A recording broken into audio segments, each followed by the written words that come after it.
Thank you, Speaker Sir, for letting me speak today on the Constitution. Speaker Sir, in my last few speeches, I spoke about the concept of Abhay Mudra, the concept of fearlessness, truth, and non-violence. And I showed the House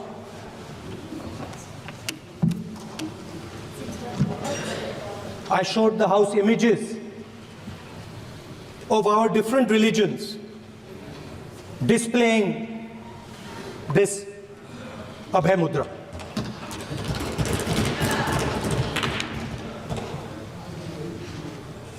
People call the Constitution the longest written Constitution in the world.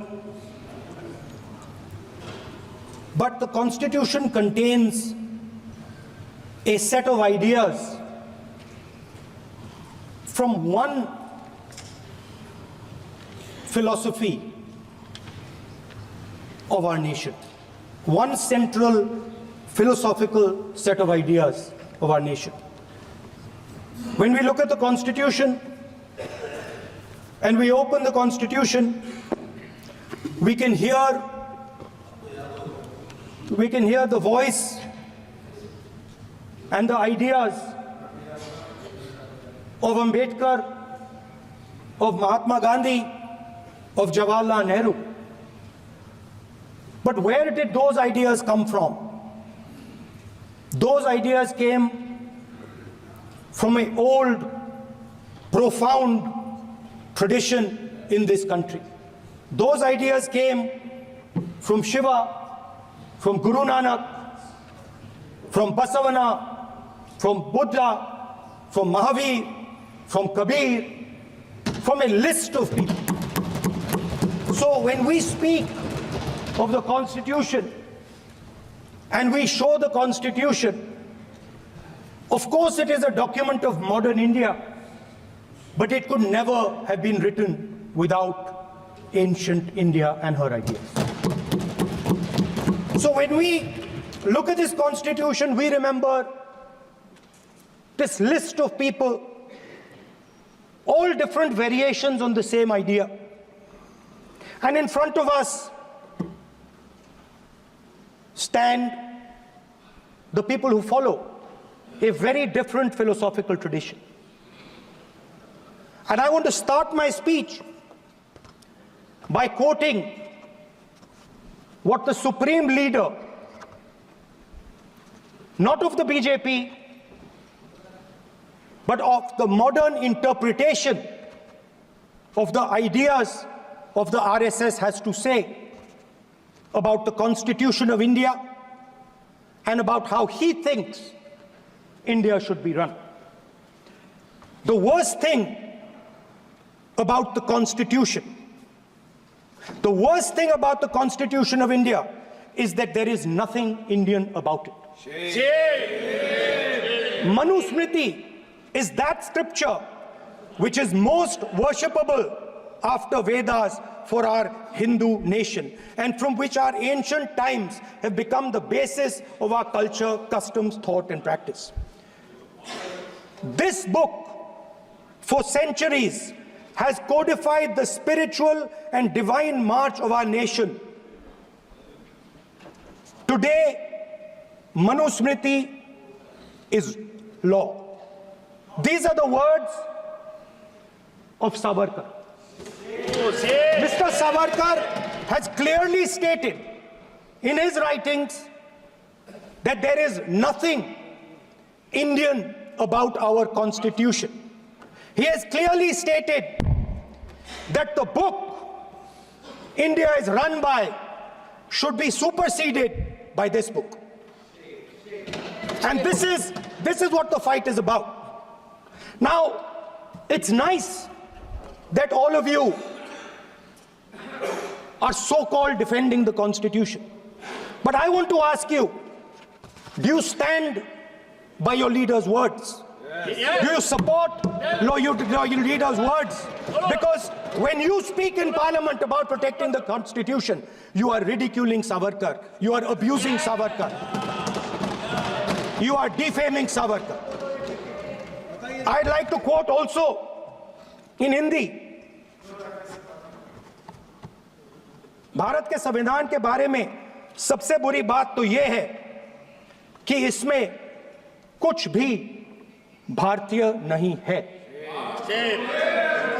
Bharat के संविधान के बारे में सबसे बुरी बात तो यह है कि इसमें कुछ भी भारतीय नहीं है। यह आपके नेता ने कहा था,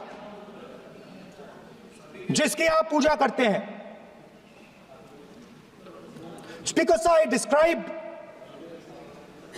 in my first speech the idea of a battle taking place. I described the Mahabharata, described Kurukshetra.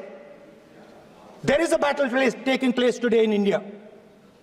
And on this side are the defenders of the idea of the constitution.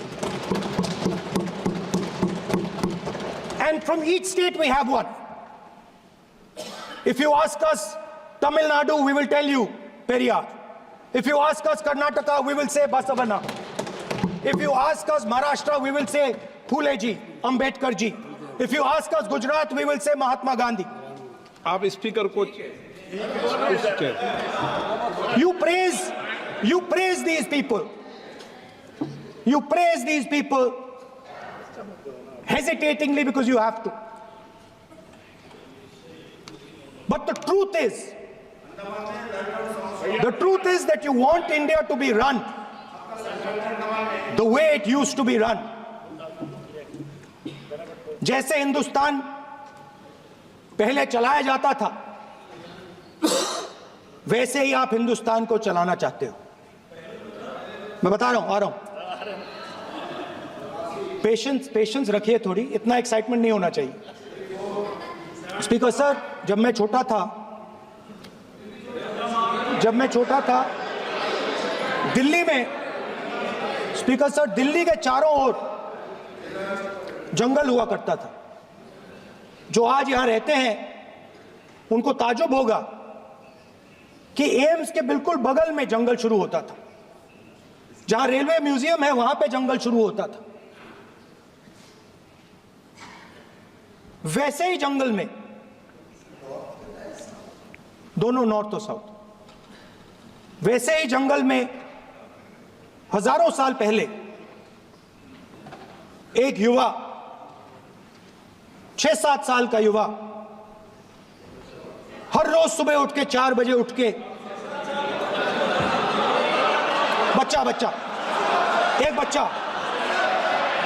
एक बच्चा, वाह बहुत बढ़िया, एक बच्चा 4 बजे उठ के तपस्या करता था। हर रोज सुबह तपस्या, हाँ, हर रोज सुबह वो धनुष उठाकर तीर कमान चलाता था और घंटे उसने तपस्या की, सालों के लिए उसने तपस्या की।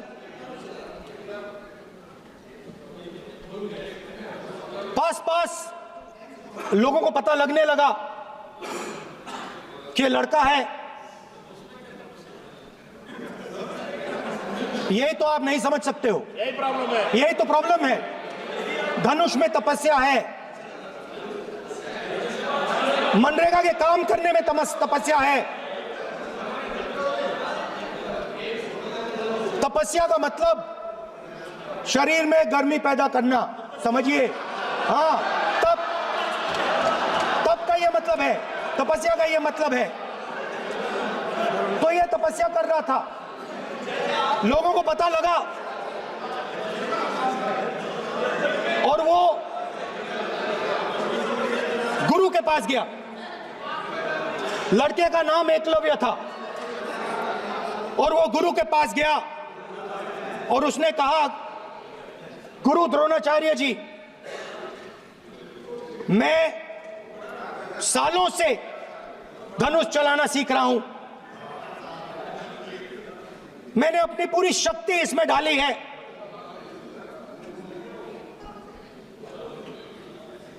आप मेरी मदद कीजिए, आप मेरे गुरु बनिए।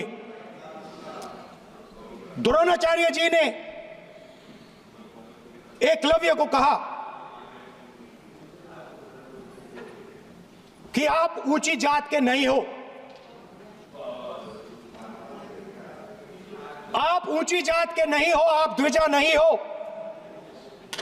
मैं आपका गुरु नहीं बनूंगा, यहां से तुम चले जाओ। और एकलव्य चला गया। फिर से एकलव्य ने तपस्या शुरू की, फिर से तपस्या शुरू की। कुछ साल बाद द्रोणाचार्य जी और पांडव उसी जंगल से निकले।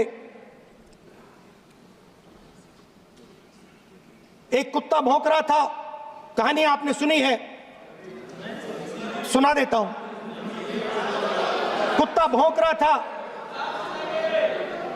अचानक कुत्ते की आवाज शांत हो गई। द्रोणाचार्य जी और पांडव पास गए और उन्होंने देखा कि तीरों के जाल में कुत्ता फंसा हुआ था।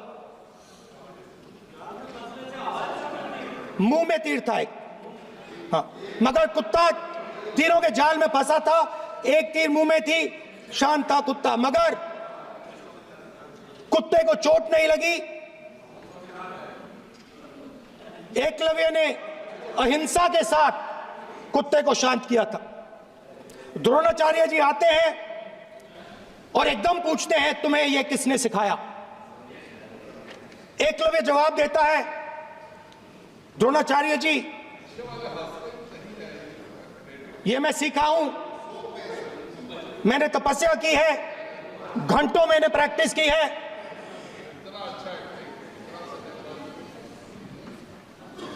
आपने मुझे गुरु बनने से मना किया था, तो मैंने एक मूर्ति, मट्टी की मूर्ति सामने रखी और मैंने प्रैक्टिस की और मैं सीखा। द्रोणाचार्य जी खुश नहीं हुए। द्रोणाचार्य जी ने एकदम कहा, तुम्हें मुझे गुरु दक्षिणा देनी है। नहीं नहीं, ये आपकी स्टोरी है, ये आपकी स्टोरी है। मेरी स्टोरी है कि द्रोणाचार्य ने पूछा।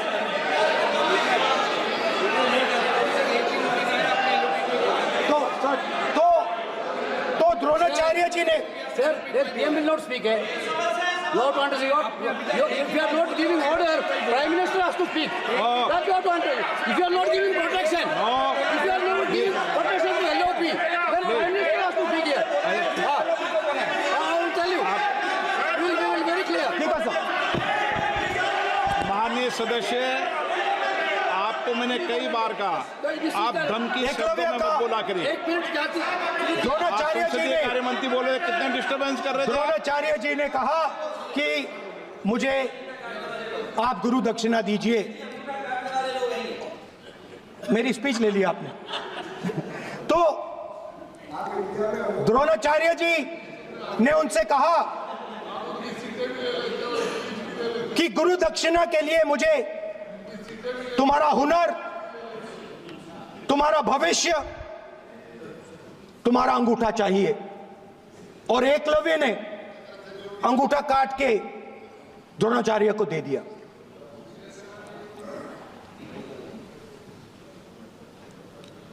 यह अभय मुद्रा है। इसमें कॉन्फिडेंस, स्ट्रेंथ, निडरता कहां से आती है? हुनर से आती है, इस अंगूठे से आती है। ये लोग इसके खिलाफ हैं।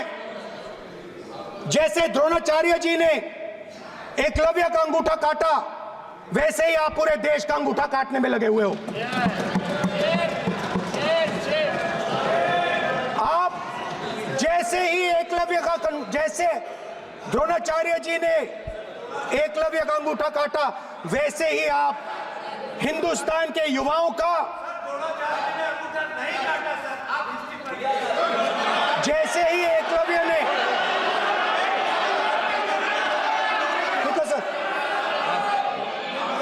जैसे एकलव्य का अंगूठा काटा गया, वैसे ही आप हिंदुस्तान के युवाओं का, सबका अंगूठा काटते हो।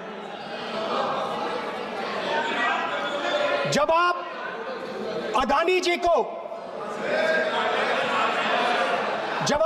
जी को धारावी देते हो, तो आप धारावी के जो एंटरप्रेन्योर्स हैं, जो स्मॉल एंड मीडियम बिजनेसेस हैं, उनका आप अंगूठा काटते हो। जब आप हिंदुस्तान के पोर्ट्स, एयरपोर्ट्स, डिफेंस इंडस्ट्री, ये सब जब आप अदानी को देते हो,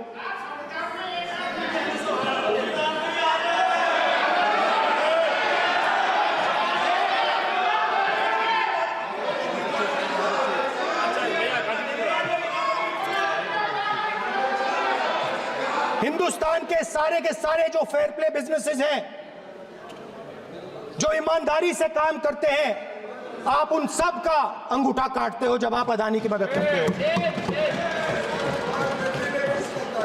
कॉन्स्टिट्यूशन में लैटरल एंट्री कर आप हिंदुस्तान के युवाओं का, पिछड़ों का, गरीबों का अंगूठा काटते हो।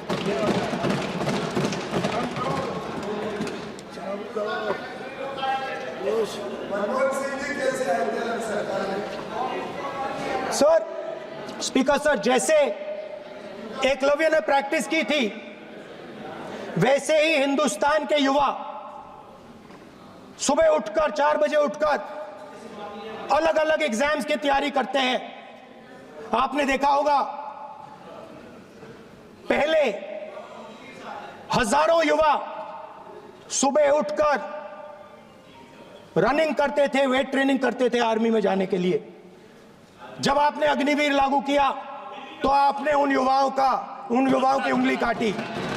जब आप पेपर लीक कराते हो, 70 बार आपने पेपर लीक करवाया है, तब आप हिंदुस्तान के युवाओं के अंगूठा काटते हो।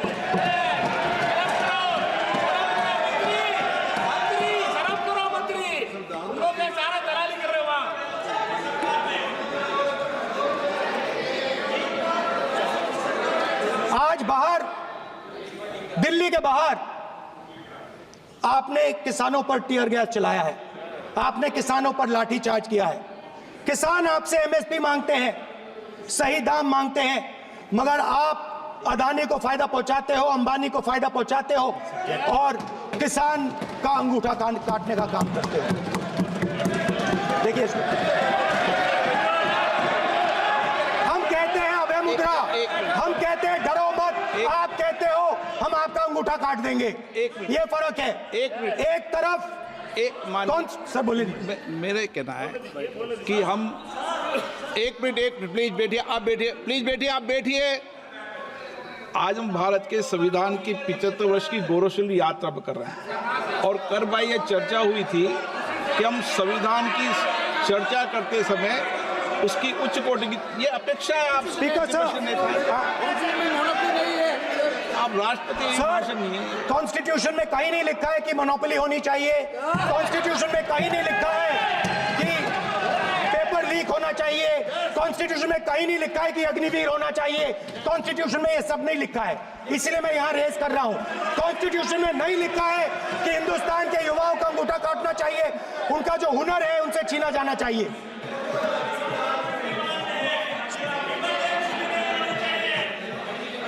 बैठे कर रहे हैं सर, 5 बजे अब भी बैठे करेंगे। अब कुछ नहीं बोलना है उसको। 5 बजे देखिएगा, 5 बजे देखिएगा क्या कर। स्पीकर सर, मिलेगा। मैं कुछ दिन पहले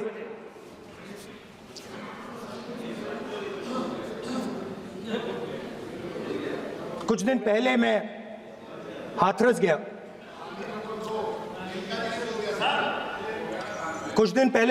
गया। हाथरस में 4 साल पहले एक लड़की का बलात्कार होता है। गैंग रेप होता है।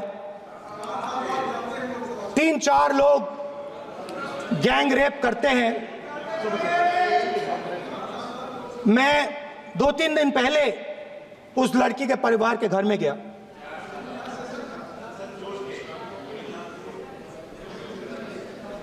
जिन्होंने गैंग रेप किया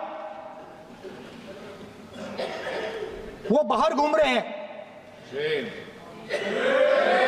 और लड़की का परिवार अपने घर में बंद है। लड़की का परिवार बाहर नहीं जा सकता है। जो अपराधी हैं वो उनको रोज धमकाते हैं और वो बाहर घूमते हैं।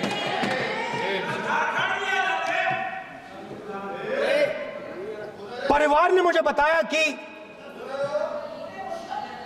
बेटी का जो अंतिम संस्कार था वो भी नहीं करने दिया और चीफ मिनिस्टर ने इसके बारे में खुलकर मीडिया में झूठ बोला है। ये कॉन्स्टिट्यूशन में कहां लिखा है? ये कॉन्स्टिट्यूशन में कहां लिखा है कि जो बलात्कार करते हैं वो बाहर रहे और जिसका रेप हुआ है, जिसके परिवार, उस परिवार को बंद कर दिया जाए? कहां लिखा है कॉन्स्टिट्यूशन में? ये आपकी किताब में लिखा हुआ है, मनुस्मृति में लिखा है, मगर कॉन्स्टिट्यूशन में नहीं लिखा। और अगर आप कहते हो कि यूपी में आपका राज है और वहां पे कॉन्स्टिट्यूशन नहीं लागू होता है, वहां पे मनुस्मृति लागू हो रही है।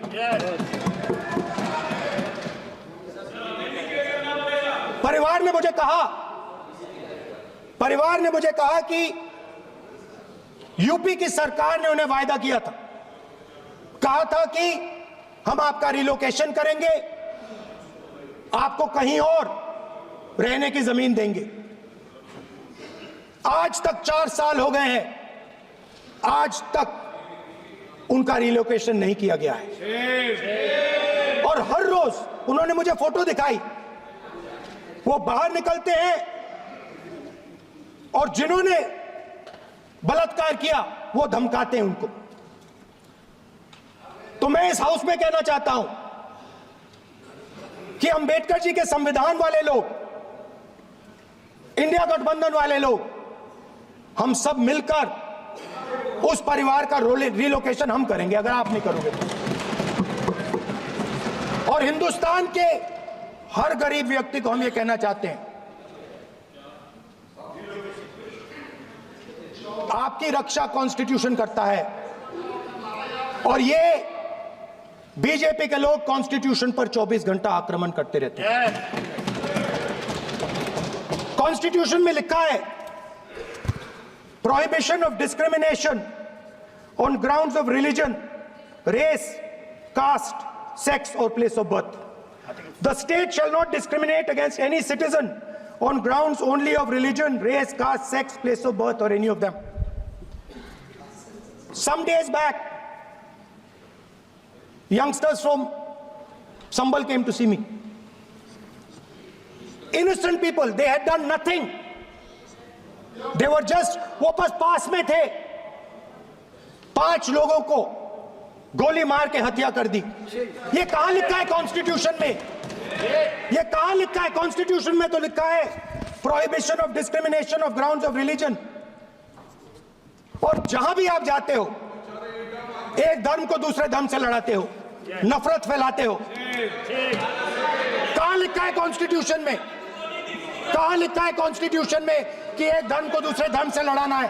कहां लिखा है कॉन्स्टिट्यूशन में कि दलित परिवार को बंद करके अंदर रखना है और उनके अपराधियों को बाहर घूमने देना है? कौन से कॉन्स्टिट्यूशन में लिखा है? मुझे दिखाइए।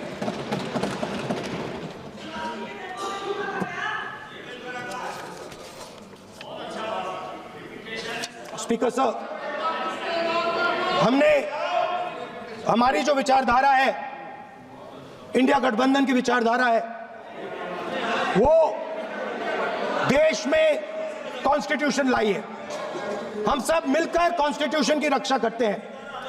अंबेडकर जी ने कहा था, if there is political equality but no social and economic equality, political equality will be destroyed। ये अंबेडकर जी के शब्द हैं। और आज यह बात सबके सामने है। पॉलिटिकल इक्वालिटी जो थी वो खत्म हो गई है। हिंदुस्तान के सारे इंस्टीट्यूशंस कैप्चर कर लिए गए हैं। सोशल इक्वालिटी नहीं रही, फाइनेंशियल इकोनॉमिक इक्वालिटी नहीं रही। इसीलिए हमारा अगला कदम जाति जनगणना होगा। हम देश को दिखाना चाहते हैं कि आपने किन लोगों का और कहां कहां अंगूठा काटा है। हम दलितों को, आदिवासियों को, पिछड़ों को, किसानों को, मजदूरों को दिखाना चाहते हैं कि आपने किस किस का अंगूठा काटा है। इसलिए जो मैंने वायदा किया था, इसी हाउस में यहां हम कास्ट सेंसस लागू करेंगे और उसके बाद हिंदुस्तान में एक नए तरीके का विकास होगा, एक नई तरीके की राजनीति होगी। जो मैंने पहले कहा था, जो आपको अच्छा नहीं लगता है, 50% रिजर्वेशन, उस दीवार को हम यहां तोड़ेंगे। 50% रिजर्वेशन की दीवार और जाति जनगणना हम यहां करा के दिखाएंगे। आपको जो कहना है कर लो, कह लो। स्पीकर सर, बहुत बहुत धन्यवाद।